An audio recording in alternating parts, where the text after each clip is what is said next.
Serait-ce un exercice redoutable ou pernicieux? Serait-ce un exercice impossible ou peut-être heureux? Je ne sais pas.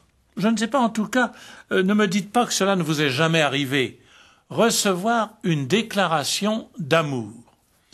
Nous étions au bord de la mer, près du Mont-Saint-Michel, dans les quelques années qui précédaient la guerre de 1940. C'est là où nous allions pendant nos vacances. Et c'était exactement en 1934. Je me souviens encore très bien de la date. Donc j'avais 9 ans. Et nous étions sur la plage tout d'un coup. En mettant ses bras autour de mon cou, une petite fille m'embrasse gentiment la joue et me dit « Ah, si tu savais comme je t'aime !»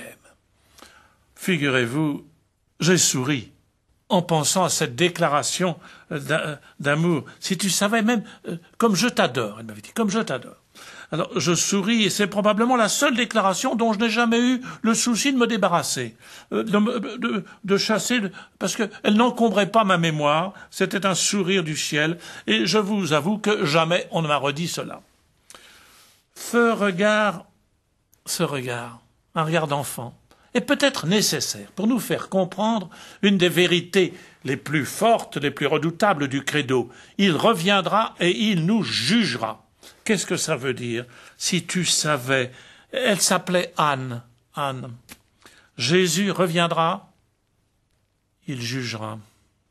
Son règne n'aura pas de fin, comme nous disons à la messe, mais le paradis, c'est pas seulement l'absence de culpabilité, c'est pas simplement dans la vérité et l'aveu, c'est pas simplement la lumière et le pardon pour franchir l'ultime seuil qui nous sépare de Dieu et de nous jeter dans ses bras.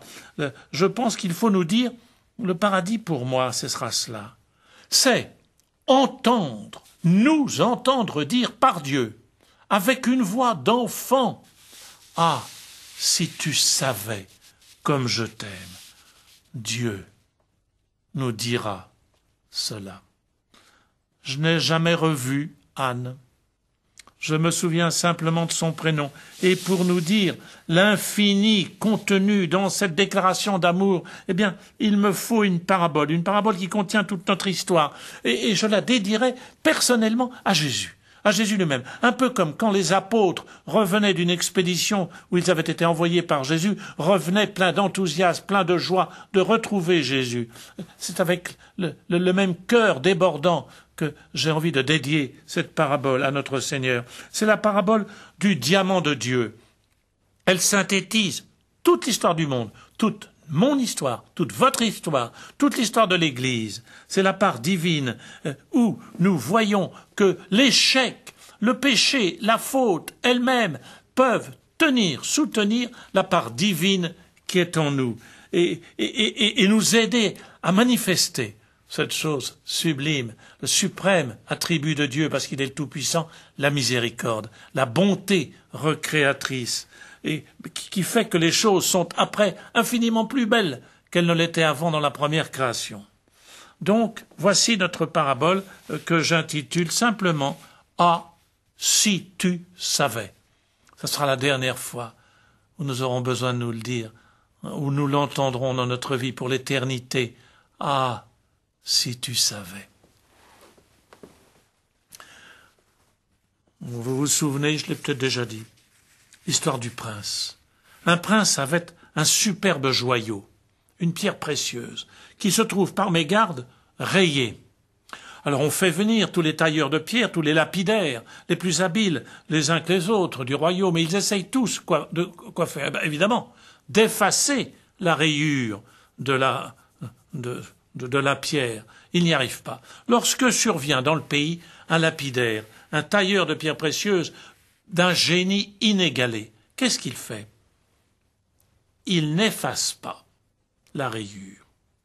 Il a l'art de tailler le diamant, le bijou, en forme de rose et d'utiliser la rayure pour en faire la tige de la rose, si bien que le diamant, la pierre précieuse, devint après beaucoup plus belle qu'elle ne l'était avant. Le diamant, la pierre précieuse, c'est nous. Le tailleur de génie, c'est Jésus. la rayure, l'égratignure, c'est notre péché, c'est notre goût pour le moins bon, c'est ce penchant intérieur qui nous fait souvent choisir le médiocre au lieu de choisir le meilleur. La rose, mais c'est la façon dont Dieu recrée dans son amour, après notre fragilité, nous recrée, encore plus beau qu'avant, après qu'avant. C'est la transfiguration par la lumière du ciel. Pour entendre le « si tu savais comme je t'aime », qui sera la phrase du jugement dernier, « si tu savais comme je t'aime ». Pour l'entendre, il suffit d'une seule chose, reconnaître que c'est vrai. Notre vie a des rayures, des égratignures. C'est vrai que le péché nous a parfois traversés, que c'est vrai, et que si nous le reconnaissons, alors le juge sera comme la petite fille de 4 ans. Il pourra... qu'est-ce qu'il verra dans le diamant? C'est lui-même reflété. Ah, si tu savais comme je t'aime.